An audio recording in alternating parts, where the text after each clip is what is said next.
On a cold autumn evening in a quiet neighborhood of New York City, people hurried past the small park on Maple Street, their coats wrapped tightly around them. Sitting alone on an old wooden bench was 72-year-old Henry Thompson. His gray beard was untrimmed, his jacket was worn at the elbows, and beside him lay a small cardboard sign that read, "Veteran, just hungry." Most people avoided eye contact. Some dropped a coin without a word. Others simply walked faster. Henry hadn't always lived on that bench. Years ago, he had worked at a factory in Detroit, building car parts with pride. He and his wife Margaret had dreamed of traveling across the country in an RV after retirement. But life had different plans.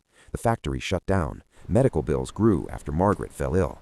Within 2 years, Henry lost his job, his home, and eventually his beloved wife.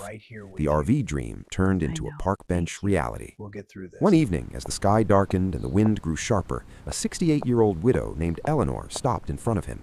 She carried a small grocery bag and wore a simple blue coat. Unlike others, she didn't look away. She sat beside him quietly. "You look freezing," she said gently. Henry gave a faint smile. "I felt colder," he replied. Eleanor handed him a container of warm soup and a thick knitted scarf. "My husband used to sit on this bench every Sunday," she whispered. "He passed away last year. I still come here to feel close to him." For the first time in months, Henry felt seen, not as a beggar, not as a burden, but as a human being. They began talking every evening. Eleanor learned about Margaret. Henry learned about her late husband, a retired school teacher.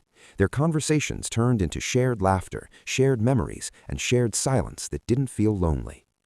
One day, Eleanor didn't just bring soup, she brought news. She had spoken to her church community. They had arranged a small room for Henry in a nearby shelter and helped him apply for senior assistance benefits he didn't know he qualified for. When Henry stood up from that bench for the last time, tears filled his eyes. "Why would you do this for me?" he asked. Eleanor smiled softly. "Because no one deserves to grow old feeling invisible."